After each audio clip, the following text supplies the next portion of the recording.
Hey guys, and welcome back to the Insite channel. My name is Freddie GrimyRannarr, and we have the second episode of In the Crosshair. It's the channel where we show everything to do with Counter-Strike, and now I have the newly legend Thomas. Very, very happy to have you here. Firstly, how you doing? Yeah, I'm doing great. Yeah. Yeah, Um, yeah. and just want to start off like a really, really basic question. With CS, how did you originally get into CS in the first place? Um, when I originally got into CS, I was at school. Um, I actually had a friend who got me it as a Christmas gift, which was like kind of weird.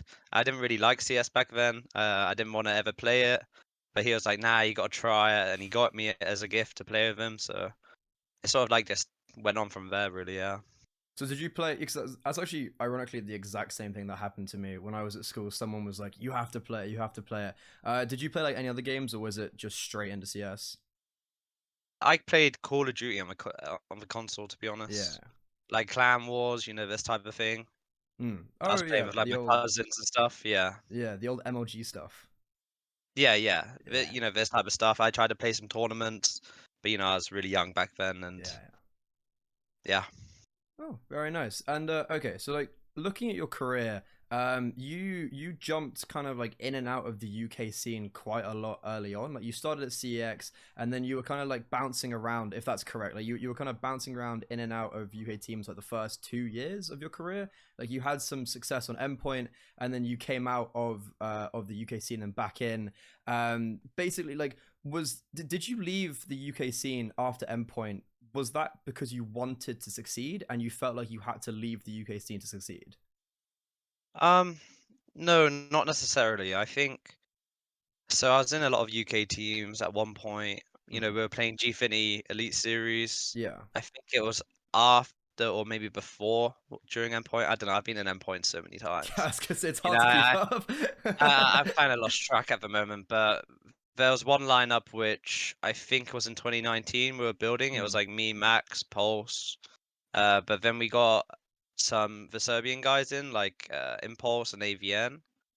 And when we got these guys in, I think there was just a clash between mentalities. I just don't think we got along. Uh, and I didn't really want to stay around. And no chance at the time they were looking for somebody, so they asked me, and I just like went straight with Devil Walk. Like I didn't want to turn this opportunity down. Yeah. But it wasn't particularly about leaving the UK scene. I think it was more about like just not enjoying the like team environment. Like it's Mm. one of the main things I've always wanted to like focus on, like the team environment, how good it is, because like I think it's a major factor of like how good a team does. Like you can't have a really toxic environment. You have to have like a good flowing state, just in and out of game, just to sort of like build up this sort of like team unity. So you're able to overcome stuff. But back then we didn't have it in this endpoint team, Mm. and they were about to go to Copenhagen Games, and my contract ran out before Copenhagen Games, and I wasn't happy at all. I really was like kind of depressed in the team, to be honest. Yeah. But as soon as my contract ran out and no chance came asking, I just instantly went.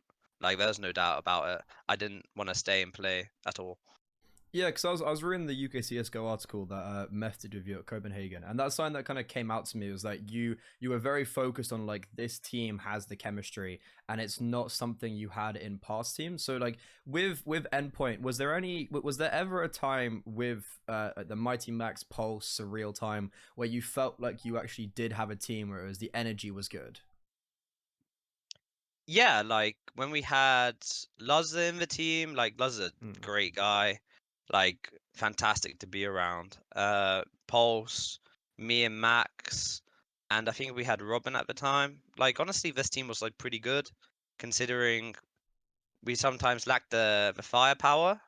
Looking at it back on it, Yeah. but at the same time, like we were still able to like represent, and with me and Max, like always coming in and out, playing with each other. I think that there will always be like this sort of like bond. I think we're just like really good mates. But yeah, Mm. like Endpoint, fantastic org. You know, these guys, they've always gone up and over, to support the ecosystem of the UK scene. Even now, they're running like the smaller UK circuits and Yeah. stuff. And these guys, like, I think right now they're getting a lot of stick for their current team, but I think to be honest, like they they will get back on the like good path again. I think they just lost sort of like the roots of like what they love, and what sort of Endpoint was built on, if that makes sense. Like they're going international and stuff, but Endpoint, well, to me anyways, it's like always UK home, Yeah. like these guys are the guys in the UK. There's no Mm. one else, in my opinion. Like there is nobody else, even to the caliber of like Pete and Ads. These guys, they go up and over for everyone. They literally they saved the UK scene for years, and I don't think they get any credit for this. But these guys, they give a platform to so many people, and I just wish them the best, honestly. Like, congrats to them with their new boot camp facility. I Yeah. wish I got an invite, Pete. Thanks for that. But I'll no, make sure to send this to him, and he can see that. yeah. But honestly, no, these guys are fantastic, and everyone goes with ups and downs. And I think they're just sort of having a down at the moment, but these guys will be on top again, without a doubt. These guys, they can't be always down. Yeah. Oh, They're it's just too great for it. so. Could you compare Endpoint to Coalesce in a sense of of like Coalesce lost their identity with your team, and now are back with like a UK team and are kind of finding their identity a little bit. Could you compare that a little bit when it comes to like the two organizations? Um, yeah, I don't particularly want to comment on the Coalesce situation. I Yeah. don't think it's my place to be honest. I think they're doing what they want to do. Yeah. Like, um, it's not like in comparison to my relationship with like Ads and Pete. I know these guys very in depth. Like, Yeah. Canny's a nice guy. I'm certain all of the Coalesce guys are nice, but I wasn't around to really talk to a lot of them. I wasn't there for that long. I don't really, I'm not going to comment on it Yeah, at okay. all, So really. stay clear. Okay, yeah, that makes sense. Okay, and then so back on that whole theme of chemistry, you obviously after your No Chance, well, you had quite a lot of success in No Chance actually. You went to Envious with like a very European roster. It was a very bizarre roster when you look at it on paper. But you had a lot of talent on that roster. Someone like Mihu, for instance, was the problem in a roster like that? Was it chemistry as well? Um, to be honest, I think this Envious team was just, I just don't think it was ever going to work. Hmm. Like, I think at the time we were having some small things go on in Endpoint, but we were still doing really good at the time. Reaching top 30 for the first time in UK history, doing some really good stuff. I think the player break happened, and some, obviously players are getting offers and stuff, and I thought, maybe I should go. But to be honest, Envious was a disaster, in my opinion. I think the team would never have gelled. I think the personalities weren't right for each other. To be honest, it doesn't really make any sense. And, at the same time, after, like, literally a couple of days after I signed my contract with Envious, like, the Colossus came asking, like, about me. And, it just was maybe a rash decision or something, but it's regrettable. Yeah. But yeah, it's just a bad situation for everyone involved, if I'm being honest. Mm. But luckily, it's kind of like seemingly, well, evidently, you have bounced back from that very, or like eventually. And so you've played on a lot of international rosters. One of them being Envy, and then you've had stints in other teams. What is something that you could take away from playing with a lot of those international rosters that you kind of bring back now to these? Well, back to Endpoint whenever you went back to Endpoint, and then now I guess back to Into the Breach with Volt and Cypher. Like you kind of taking back to the UK scene. Well, I think with, you know, a lot of UK people lack is understanding the people they're working with, right? Hmm. So when I'm in an international team, I'm pretty well suited to conforming to like their culture in their Yeah. team. And at the same time, I think that, Endpoint are great for this as well. Like, honestly, Max, he knows how to culturally integrate a player from wherever they're from. Um, but as a player going to an international lineup, you have to be just very, not reserved, but you just need to be able to adapt to the situation you're in pretty much. Because I think that's where a majority of UK players sort of like fail because maybe they don't adapt well enough. They don't appreciate what some other teammates and styles sort of bring, and we're sometimes a very arrogant people, I think. So I think having less arrogance when you're playing internationally is like a super important thing, and having a very reserved attitude towards like mistakes because they're gonna happen way more. Okay. And then, so with someone like Volt and Cypher, are these qualities you saw in them, and that's why you wanted to almost lead them in this Into the Breach roster? Um, so well, with our roster, Crucial is pretty much like British, you Yeah, know. I see him as a British author. That's Yeah, yeah, he's pretty much from the UK, but he's yeah, Dutch. Um, for Seb, like I didn't really speak much to Seb to be honest before. Obviously he's an insane player, and he has the ability to do some insane stuff.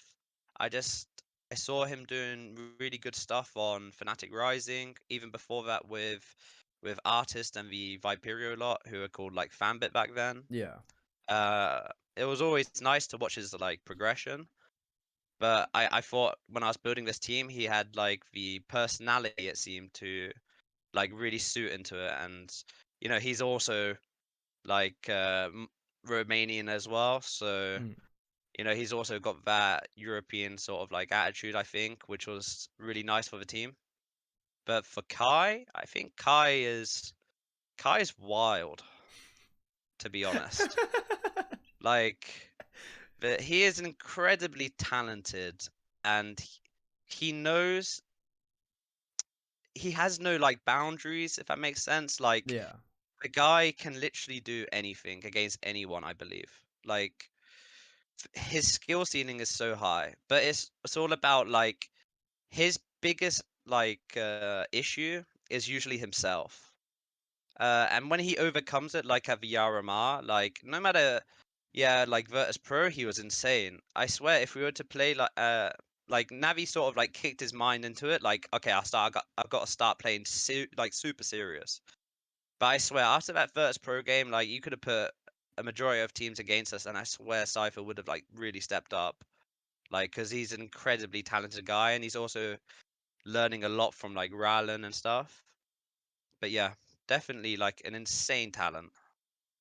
yeah. I mean, I think any from the UK team, anyone from the UK scene, I think can just agree with that. Like every time I see Cypher play, it's always super impressive, and he's always someone that whenever I would ask people like, "Oh, is there a UK player that impresses you?" It'd always be Cypher. Always for the past year, it always would be. And before we properly delve into a lot of the Into the Breach stuff, a question I just want to ask you is particularly about your motivation in like leading up to a roster like this, because you bounced around. I think it's fair to say quite a few teams, and even before this, like Kawana being one of them, you were in Kawana for just a couple months, and then it's like, oh, onto a new project. So it's like, was there any particular motivation that just kind of kept on keeping you going? Um, yeah, 2022 was a bit of a letdown year, but I never really particularly joined a team, Yeah. you know, and that period, like I had a lot of time off. It's the first time in like a lot of years where I literally took a like seat. I sort Mm. of like analyzed everything. I was like, a lot of these situations which occur, I just feel like if I was the guy leading, the guy making some of these like important decisions, like it would turn out differently, right? Okay. Um, Kawana, like that is just a bombshell. I have no idea still, like this was so random for all of the team. Um, it's not a great time at all. I stood in briefly with Into the Breach. It was meant to be like 1 or 2 weeks, and then it turned into like a month and a half because they weren't able to like find their players. Um, yeah, it was just a bit of like a weird year for Mm. me, but like it made me sit back and like really like make a hard decision. Like, okay, I can still frag. Like, I can still be like a really hard fragger for a team if I just focused on it. But at the same time, I was like, maybe it's just time for me to like try this new thing, which I was always debating with, like in-game leading. Um, like I think I have the attitude for it and the temperament for it. Um, it just it just took a while for me to like, okay, come to terms with it. Yeah, because am I right in saying with this Into the Breach roster, you weren't actually originally the IGL? Like there was a lot of this whole the coming of this Into the Breach roster. There was a lot of there's been a lot of stuff like teams like not even you being a part of the team they were going to pick up, and then you were a part of it, but then you weren't the IGL. How did you kind of go to Sam or say the Mitel, the owner, and be like, I want to lead a team, like I want to build this project? Yeah, like so originally the lineup would have been captained by Owen, Smuya. Yeah. And he was originally building the team, and I was just gonna be like a player in that team. And then he went pretty much like AFK, he went missing, and then he said, "All right, game's over. Like I'm giving up." I'm like, he wants to stick to streaming, right? Fair. So I sat there thinking like, well, if this isn't gonna happen, like, I wonder what I'm gonna do. So I thought, all right, it's time. I wanted to call anyways. So I even told Owen before, even when he was building his team, I said I wanted to call it. But he was really dead set on like fear. Yeah. But at the same time, I didn't like the style of fear. Like when I was like listening and talking to him and played a couple of scrims, I didn't really like it. So I decided, all right, I spoke to Sam, uh, the organ of ITB, and I said, look, Sam, I want to become an IGL. I want to lead this team. And to be honest, like, of the people in the scene, I think like I was able to have like good enough reputation to like actually build a team. Because I think it's Yeah, difficult when actually, you're good building point. lineups. Like I I'm like one of the few players in the UK scene who can like attract European like established players, I would say. Like so when I spoke to Rallen, I was like, yeah, he was struggling to find like a team who will trust him in his roles because everyone wanted him as a caller, and I said, look, uh, I'm gonna call and you can like obviously help out, um, but I want you to play like your roles, to thrive in this team. And he was super down, and but like looking back at it, I don't think many UK IGLs apart from Max would be able to do that. Like obviously Messi as well, but he's in Fnatic. It's different because like it's Yeah. speaking of that sounds like there wouldn't have been like there aren't any other English IGLs that would be on the level of Rallen either. I don't think so. Like you look at Artist, but I couldn't see a Rallen going to Viperia, for instance. How did that Rallen? Because like I saw that and I was like, I heard it beforehand a couple with and I know he actually got offered by a different team, didn't he? And last second came to you guys. Is that correct? And like I remember I saw that and I was like, this is such a bizarre pickup. How did that come around? I was just talking to Rallen, like we did a couple of trials. Yeah, We were testing people out. Like Crucial was like my go-to guy because I wanted somebody I've played with before. I'm super comfortable with Joey. I know he's really good for like team environment, but I don't think he was having the best of time when he was leaving endpoint. So I thought, okay, I can get this guy who's like totally insane. yeah, Obviously, I played briefly with Kai with Adam, and I saw his potential. I got to kind of analyze that team, if that makes yeah. sense. Like I wasn't You particularly enjoying scouted myself it in a playing it, way. but yeah, I was like always in the back of my mind watching him, thinking, yeah, this guy's like really good. I think Dobbo is also like insanely insane, but I don't think he gets the credit due, which is due, No, you he does know. not at all. Because his But roles aren't star roles either, are they? yeah, Right? but he's an insanely talented player, honestly. Um, but yeah, it just sort of like came to a stage where I was like, okay, I'm really happy with this lineup. Rylan was getting offers, but like the offers weren't the type of offers where he would just instantly leave. It's Hmm. the type of offers where he would have to take up a lot of responsibility, IGL, take the lead, and I just don't think he was willing to do that. And I gave him another option. I gave him the option which he wanted. So by taking up the mantle of like in-game leading, and obviously everyone had doubts on me. Everyone. Hmm.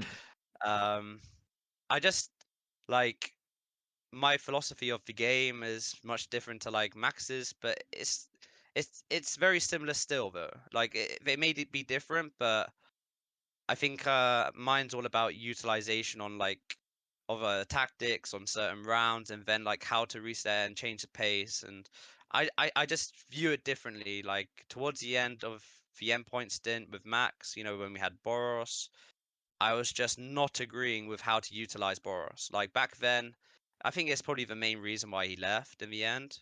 Like these guys weren't like utilizing him correctly.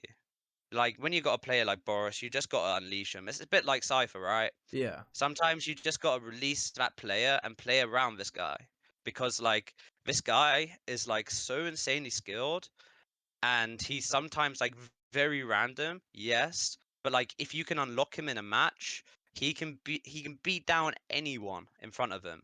So like you just have to facilitate him. And that's like kind of what I've done in Into the Breach. You know, I've and the team have like we've been going through like a lot of different changes, sussing out what works and what doesn't work. But yeah, now he's sort of like it's clicked, you know, like we've Hmm. been waiting for this clicking phase, and when we got to the RMR and we were playing, then it clicked. You know, like it really clicked mentally with him.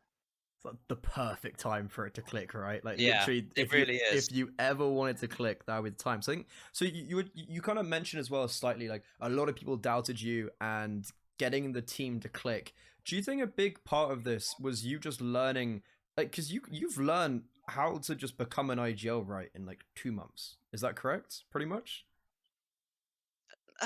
Not necessarily, to be honest. I think every player you watch Hmm.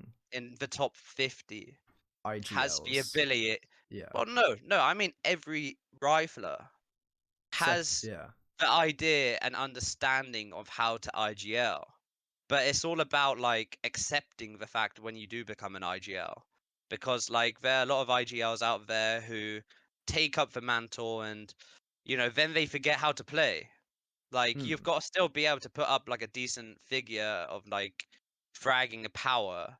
You know, you're really just gonna hurt your team then if you don't. At the same time, like I believe you got to utilize your coach properly. Like for tactics and stuff, like yeah, I do bring in tactics, but not as many as you think. I think I rely on Juve, but I think that's a coach's job, you know, to be to have a tactical coach, and then for yourself to learn how to utilize those rounds is more important than I don't know the IGL coming bringing these rounds and then building everything and then having to learn how to utilize the rounds, when to utilize them, etc. Right? So I'm just hard focusing on like be just knowing when to utilize what rounds, when I should do it, and how we're gonna like run the rounds correctly, so everyone's on the same page. While my coach is like also Juve is doing a great job at like bringing in the really good tactics. So like I have the strat book ready. So Okay. like yeah, I've really been like you know it's a lot more work than having to be a rifler. Yeah. But like to be Naturally. honest, I've been enjoying it a lot, and seeing others like I think you have to be quite a selfless person when you pick up calling. This is what Especially I've when you learned. got Kai as well. Like you were just talking about Kai and Yes. Roland, for instance. Like you look at you because like naturally everyone knows you can shoot back. However, you look at like Kai, you want him to not have any other thought upon his head apart from you're gonna kill them all type thing. Yes. Okay. Uh, And you know facilitating that is the main thing I want to do. hmm. And you know like honestly, I used to be a very selfless player. I used to play entry for endpoint. I used to run in like a crazy man, like Kai is now, like Boros. I used to be that guy who like just frags. And then I became a more passive player, playing like more passive roles. And I wasn't this guy who was like hard fragging in like entering and all of this. But now it's sort of like I've come to a realization like, yeah, I need to make space for these guys like way more to let them succeed, even though I might do slightly worse. But as long as we're winning, that's absolutely fine with me. Yeah. Yeah. So is this so like just that what you said? Is that something you realized immediately? Because from I was talking to you, do you know B Dog, right, the caster? Yep. Because we've casted a few of your games together, like just when you guys became a team, and something we were noticing was that like whenever it worked, god damn it worked. Like you guys had the fragging, but then sometimes when it felt like it kind of like when you got challenged that much extra, it flopped, and we were expecting that to maybe be the case when it came to the RMRs. So like kind of this idea, what you were just saying there, and all the things you're learning, was that something that just started clicking really quickly as soon as you started getting more comfortable in the IGL? Um, if I'm being honest, like we went to boot camp in Stuttgart, Yeah. at 1337 camp, and right there, I'm not gonna lie, like I was sort of having like an identity crisis, like because I still wanted to play as a player, but at the same time I know what I have to do. It's like it's coming to terms with it, which was the hardest part for me. Hmm. Like when I was at the boot camp, I was able to speak to my Uwe in person, like and really talk to him in depth, like how I'm feeling about it because I was really torn because like sometimes I watch people play and I think, man, like if I was in these positions, I'd be owning, you know? Yeah. Because like that is your fort as like a player who's like a rifler, who's played like maybe the passive roles and stuff. Like you know exactly how to do it. So after I spoke about it a lot and I came to the realization that like, okay, I've got to start accepting this and start changing. Uh, a lot changed in our team, to be honest. Like the dynamic changed quite hard. Like, yes, I was being more selfless, but at the same time, we started succeeding way more. Like it was mainly the practices before the RMR. Like we were playing some top-notch teams like Aurora, Forza, VP, and we were slamming these guys. And I was like thinking, okay, it just feels like everything's clicked. Hmm. You know, like I've overcome what I've needed to overcome, and like Kai started to overcome what he needed to overcome. And I think Rallen's also getting used to like this English sort of like Mentality? culture. No, culture, I would say. I Okay. think, like in the team, I Yeah. think he really loves it. He really like he's really come to terms with it, right? Um it's a pretty good team environment. Like we have really good vibes. Oh, And the team sort of just plays for each other, yeah. honestly. Like um I think a lot of people were questioning our route at the RMR, but like in the end of the days we played the highest seeds out of every team there and we still made it. Um I I just think that I wish we got an opportunity to play maybe one of these teams in a best of three. Like B8 are still insanely good, but Yeah. like I think I would have rather had it like more legitimate, like beating a one of these teams because I know we would have beaten while we were there. We were playing so good. Like even B8 we should have 2-0'd, but we choked super hard. Like we started like getting Oh, too that ahead of Mirage ourselves. was that Mirage Yeah. game. That was a tough watch to say the least. I was watching. I was like, how have we not closed this out already? Yeah, we had like something crazy, like 7 match points. Like Mm, we'll never lose these types of games.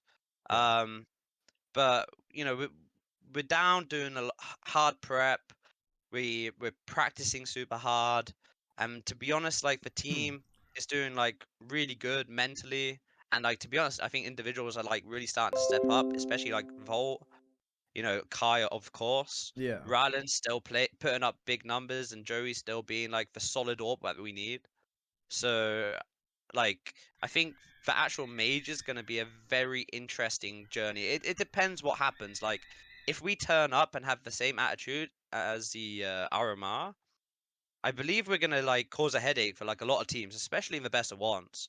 Like because we play such explosive static CS, like I'm changing up like our pace all over. So like some rounds we're like mega fast, some rounds we're like exploding but like off stuff.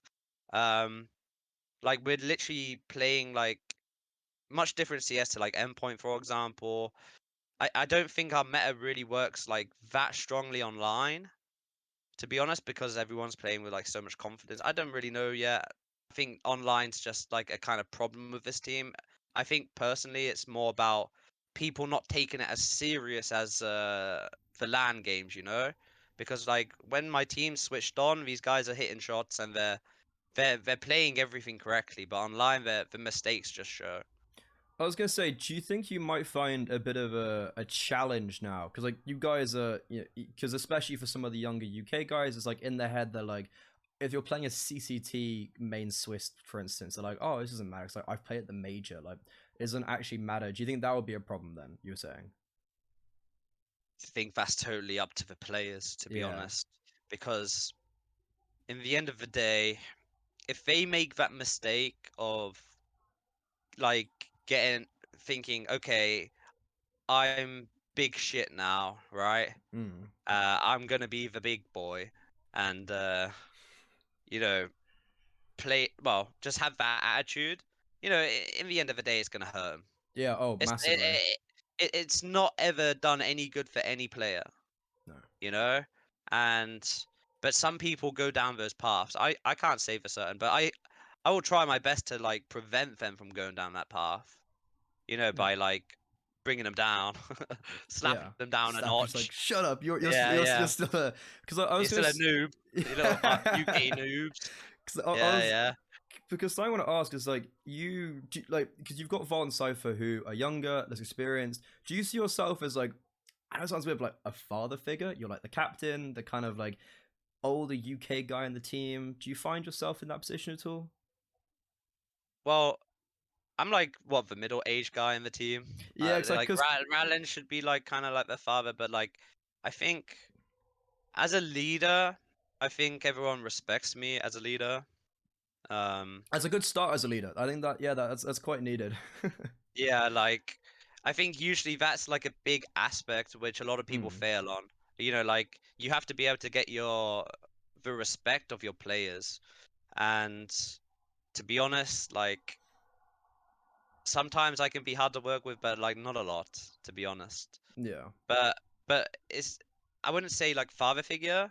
I would say more like a good friend, you know? yeah, Like I think if people really needed to have like a conversation with somebody in the team, I would hope that they were able to come to me, and I think that some people can. Um, I just think that sometimes a lot of teams like lack that aspect, you know, like it's the main thing that I loved in Endpoint because everyone's in vibes. Endpoint, like not only everyone's vibes, but like if I was having a problem, I could just call up Pete, call up ads. I could be like telling my life story if I want. Yeah, But you know, at least they'll sit there and listen, and then probably think, "Oh, can this guy shut up so I can go watch the TV or something?" You know. But like, nah, they're absolutely great for that, and that's what I've always wanted to like bring in to a team because I think you got to build not on quicksand. You need to build on like just pure concrete. You need to have the pillars in, and in my eyes, like the in-game leader and the coach, we are the pillars of the team, and we oh, have to massively, be yeah, there to like support not only ourselves but like our teammates.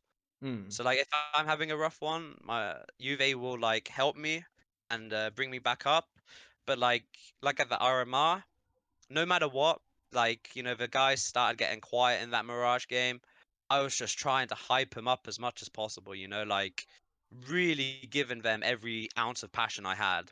Because like I think that is the role of the like leader. Like if you don't do that, you're just gonna lose. Like I was watching back Virtus Pro, and James just sat there like, who cares? Like, he just doesn't seem like he has that charisma, you know. Yeah. But like at the same time, he's a major champion. Maybe what he Mm, does in his culture is the thing that they want.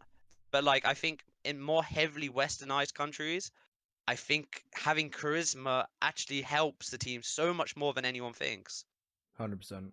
Yeah, I think so. Speaking about that same topic, ITB, from a lot of people in the UK, will agree, seem like a very supportive organization. They seem really sound, really down to earth. Like Sam and Isk seem like just genuinely really nice people. Are they really helpful in that manner as well? Yeah, Sam's great. You know, like he's looking out for the best for us. I think. Um, we don't really work with Isk that much, but Hmm.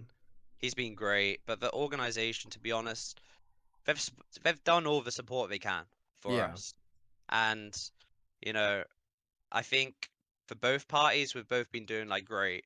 So I think we're just gonna grow with the organization. I think this was unexpected from everyone, but we're here now, right? Yeah. And we've got to see how far we can go in this. Hmm. You know, the hardest thing to do in these tournaments is have a leg in the race, but we have one now. You have your legends. So Like you have more than a yeah, leg. yeah, like we have the opportunity to really do some like upsets and stuff. And I'm telling you, these teams, they're compared to like online, these guys are insane. But like on LAN, like you really see the chips in the armor. You see the stress hitting them, because everything's on the line. There's nothing else there. It's And just this is do or like the die. last CS:GO major. Like it would be a dream to get to like at least top eight. If we can get to top eight, it would be crazy. You know, like even doing some like crazy upsets. Like there is Yeah. nothing we can lose now. Like we're just going in with the attitude like we do not care what happens. We got legends already. Like we have to just play our hearts out and play like we've got nothing to lose, and we will abuse that against teams. Hmm. And they will start getting stressed, and we're just going to be playing our own CS. And you know, if it works, it works, and if it doesn't, like I won't be as happy. But you Yeah. know, we Still. still achieved a lot. We did history. We got to a UK lineup before CS:GO pretty much shuts down. Uh, we got us to the major. You know, it's absolutely wild. So I was gonna say, like, does it? Because I know for me, seeing like a UK player, it's cool at a major, but like a UK core, does that make it even better that you've got to the major after so long, but with a UK core? So for me, to be honest, like it's everything. Yeah. There isn't anything I wanted more. I used to tell Smooya, please, let's make a UK lineup, just a three-man core. Let's just get to the major as a UK core. Nah, nah, nah, nah. He was always like against it. But like, it was just always a thing for me. Like people always said to me, sometimes maybe I spent way too much time in the UK scene than I should have, and it hurt me. Well, it could have, yeah, but But like here you are. I had way more faith in the UK scene. It's why I love Endpoint so much, because like they were so dedicated. They were so dedicated to like sorting out like this goal. Their goal was to get to the major. Like I think they've sort of went off it a little bit now, but they will get back on track. I have full faith in them. But yeah, 100% sending it straight with UK team to the major. That was like my goal. Yeah. Like getting to the major with a UK core. God, that's just wild, right? Who would have thought? And we finally did it. And to have two UK teams, the RMR, like you guys literally made history twice, and then you made it once again. Yeah. Just actually speaking about like Viperio being at the RMR, did you like? Would you have had much interaction with them when you're in Copenhagen? Because I was thinking, it was like, would it have been nice to have a familiar face at the Yeah. event? Like you had Daff and Meth, obviously at UK CS:GO, Viperio. Like, was it kind of nice to not be like, oh my god, I'm in this storm of European players? There's actually like a lot of British and Irish people that were there. Uh, Yeah, 100%. There's no doubt about it. Yeah. Honestly, having the boys there was like, yeah, like they had an unfortunate run, Yeah, but it's a little. these guys were so supportive towards us. Mm.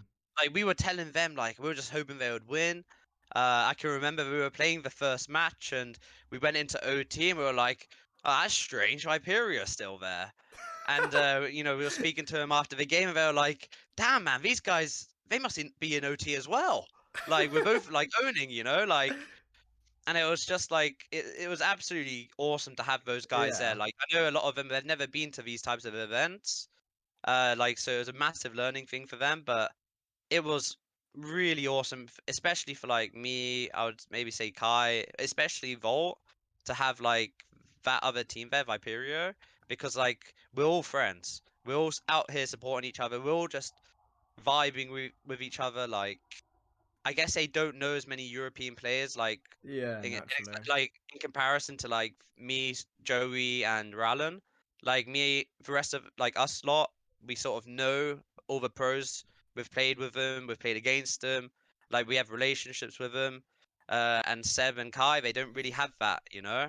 And neither did the Viperio guys. So it was really nice to have them like be able to meet everyone and I wish them all the best of luck going forward, honestly. Yeah. Those guys are absolutely awesome guys. Because speaking about support as well, like from the UK, you guys got a ridiculous amount of support. Like for days, every time I'd open up Twitter, it was just ITB, Viperio, ITB, Viperio. Did that help a lot? Just like even when it's like because when both you and Viperio lost the first map, well the first the first game, it's like the whole of Twitter was genuinely like, oh my god, like these guys are gods. Like everyone was just like full support. Like I know for me, I was sending like messages to like Tom, Kai, like I know them quite well, so I was like, well done lads, like that was really good. Did that help getting that support from the UK scene? Uh, so socially, like on the socials, I was just doing a tweet and then not looking at it. I wasn't interested to look at it until we qualified. Yeah. Like after my tweet, I wasn't really that like hyper focused, but I was hearing from everyone else. Like the support was immense. You know, like everyone's really rooting for us, and I think these majors and stuff they get so stale because it's the same teams over and over. But Yeah. like, I don't think people like watching Tier 1 Counter Strike realize how close like Tier 2 is. Like we're watching the B group right now, and it's just carnage. Like Like nine Tier just 1 went 3 teams and just yeah, but these guys, we almost beat them to qualify to the RMR. Like we literally could have won the series against them. And I just don't believe that people realize like these teams in tier 2, they aren't like a joke. This is why like some teams just get upset every week in tier 2 and some teams like can own it in tier 2 and then like struggle against tier 1. I don't know if it's like a mentality thing, but like it is like the boundaries are so close like right now. They're like very small and there's no doubt about it right now. Like watching this major, the amount of upsets for tier 1 teams, they prep for every match, but you can tell they are not ready for how hard these guys shoot. Like honestly, sometimes like when we were playing, we were like, man, it felt easier playing like the tier 1 teams like Navi and VP than it was like playing B8 on that Mirage game. Because these guys just shoot so hard. Like these guys are just hitting the nuttiest shots. Like it just doesn't feel the same as well. Like tier 1 CS compared to tier 2. Tier 2 is so scary to play against So compare in comparison. so you said this like ages ago when you were like, when we're making the major, like we don't care because we're playing, we have nothing to lose right now, like we are just Yeah. gonna play. Do you think that's the mentality of tier 1 are playing like we can't lose, we can't lose, and the tier 2 guys are like, I don't care, like we're just gonna go and play our game? I don't think it's like this I don't care sort of thing. Yeah. It's more like there aren't any expectations on Hmm. them winning. And Yeah. everyone's hedging their bets towards like, FaZe and stuff. Like FaZe, yeah, Virtus Pro. they are insane. Virtus Pro, like in the other group, Spirit have gone out 0-3 and Astralis are 1 What and happened 2. there? Like the thing is with these teams is that the competition in my eyes, is the fact that they don't get to play as many tier 2 teams as tier 1. Like, and when you play against a tier 2 team, no matter who it is, Nine, Monty, like us, BA, Aurora, like they don't realize how hard these players work and just never get the opportunity to like play against people in these tournaments. That's why like I think when CS2 comes out, it's gonna like rock every tier 1 team. I reckon it's gonna destroy some. Like not the like orgs, but like the actual teams. I think players won't adapt to it like fast enough in comparison to tier 2 because tier 2 is where the scene is elevated as in meta, and in tier 1 teams just take what tier 2 teams do, but they make it into their own way to style it and meta it. Like, for example, I think it was Bird from Sky, he talks a lot with, or like, I think it was Snappy, but I'm not certain. But like some other IGLs, like top IGLs.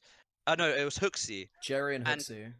yeah, Hooksy, Bird from Sky does. And Bird from Sky is changing the meta, but like his teams aren't always able to play in these tournaments. Yeah. But like what he's saying and what he's like integrating and building and changing the meta on all these maps, it's coming from him, you know? And he's just getting no credit, and everyone's like, okay, Hooksy's like amazing, but like I'm not. He is amazing, but like he's also still getting stuff off tier 2 teams.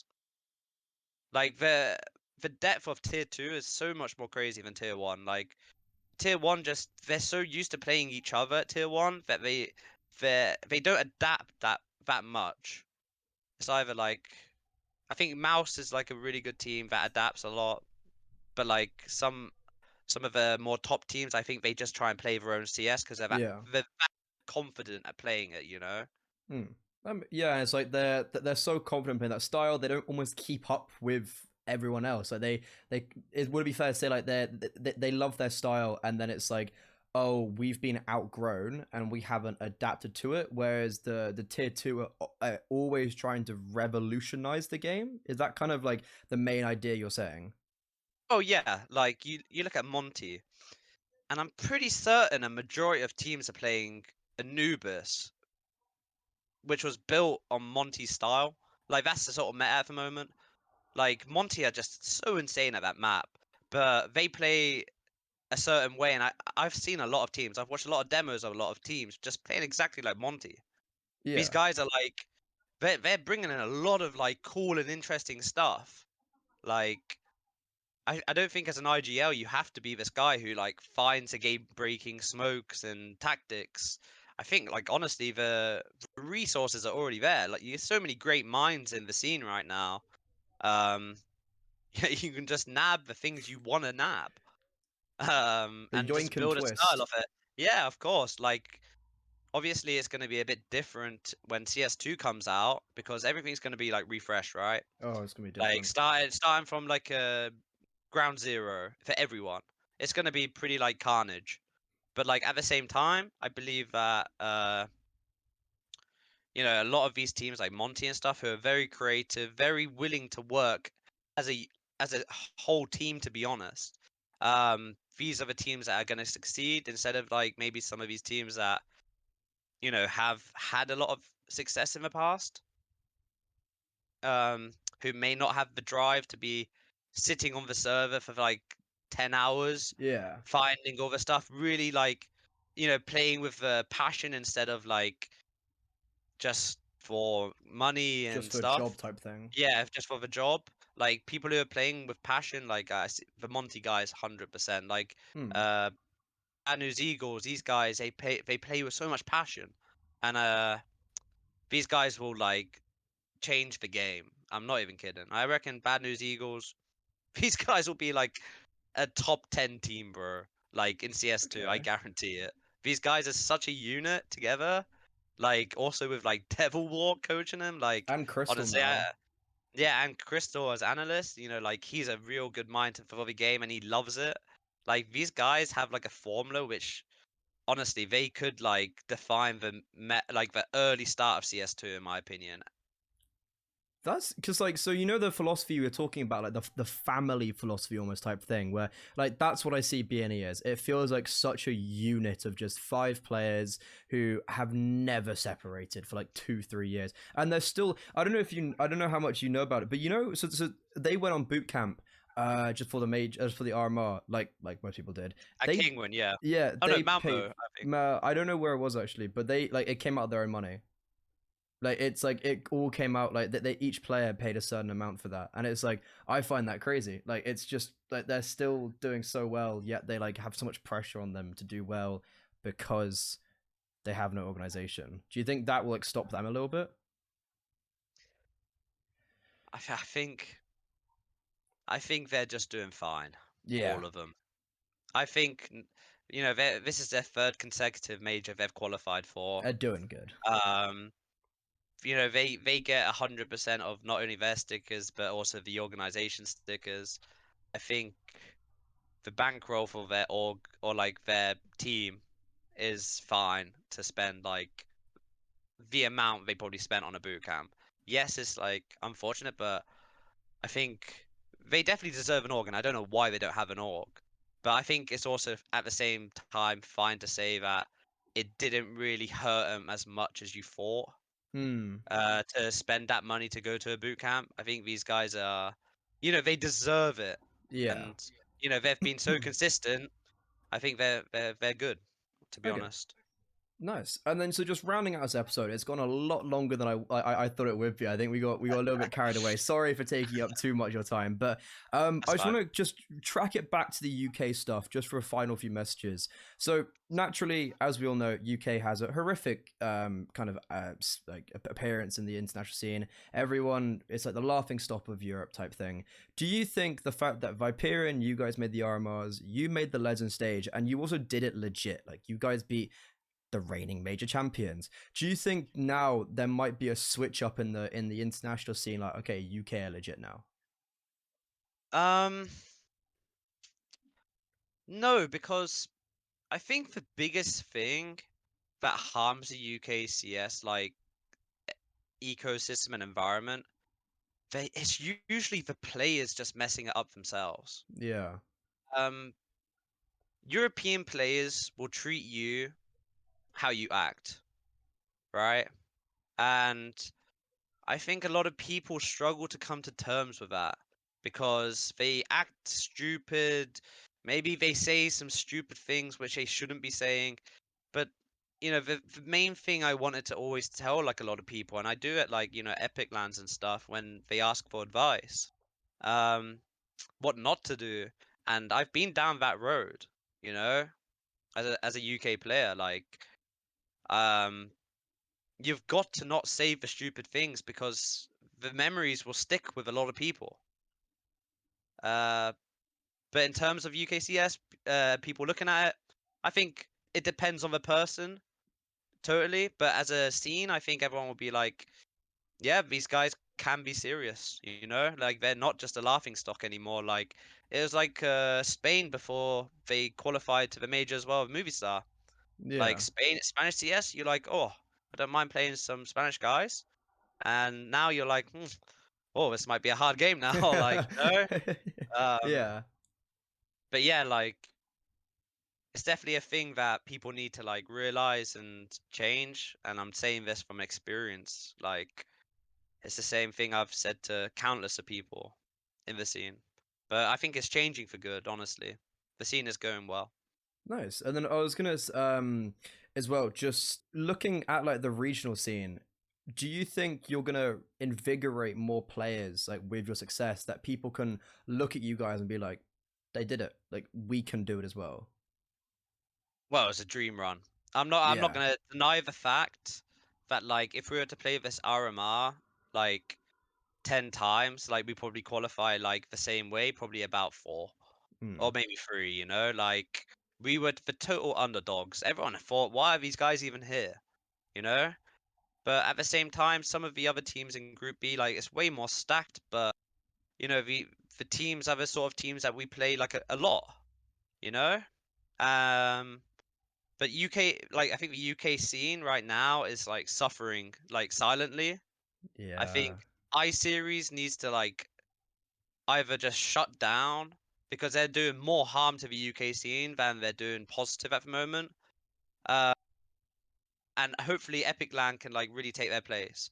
But like going back to Endpoint, they're now hosting lands in the UK. which is Like, sick. like what aren't these guys doing for the scene? Like, but if we had more professional lands, Mm. like, and if we had ESL UK, like, become more serious and like go back to lands and bring UK players into this more professional environment, I think we will start seeing way more UK players coming through. Like, I think a really good one at the moment, which I think has a lot of potential, is like a Zuru. You know, he's insane at the moment, and I don't think like many Europeans will have their eyes on him. Like I know for certain this guy's like the real deal. He just needs like guidance. But like those Coalesce guys, they're grinding, you know, and they're doing good. They just got to establish themselves in the end of the day, and once they Time. do, they'll do it. Yeah, because I was gonna say, so do you think that's maybe like the main issue, that when you look at like Poland, for instance, they've just got countless of lands. You look at maybe like Southern Europe, they've got like their tip sport, I think it is, and they just have lands Yeah. like every other week, pretty much. Or like I know it's over exaggeration, but like it's a lot more than UK. Do you think that's a sign that like with especially I think Volt, because Kai's played in Finland, right? But like Volt, the Viperia guys, they haven't really done international. They haven't done international lands, many lands like of big caliber. Do you think that would be a big deficit for them going to an RMR, being just like looking around maybe and being like, what the fuck? Well, I think the bonuses of UK lands, especially Epic, is the competitive nature of them. Yeah. Like, like everyone's screaming, like everyone's hyping each other up, and it actually builds this sort of like attitude, like okay, like if my team's playing at LAN, I've got to be like the guy also hyping my teammates. If they're having a Mm. bad game, like bringing them up. And you know, this is like the beautiful thing in UKCS, in my opinion, that like we're able to do it. Like we don't have enough lands, we don't have like enough opportunities for people to even come up. It's like really depressing, actually. The scene is just so lackluster when we should be like we could have been like a leading scene in CS, but we're just not now because iSeries has been run badly. Epic Land's doing a great job there, elevating it every single time.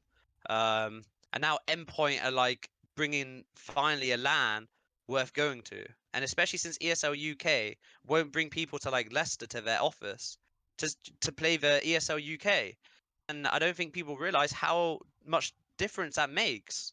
Like, yeah, but you get these people getting to see each other, meet each other, play against like maybe the better players on LAN.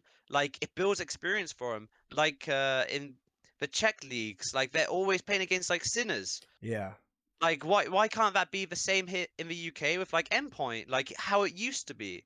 Because like you saw plenty of players come up, Mezzi, like Link, Russ, like so many players come up because of these events, and a lot of our players left to Valorant, like which we couldn't help.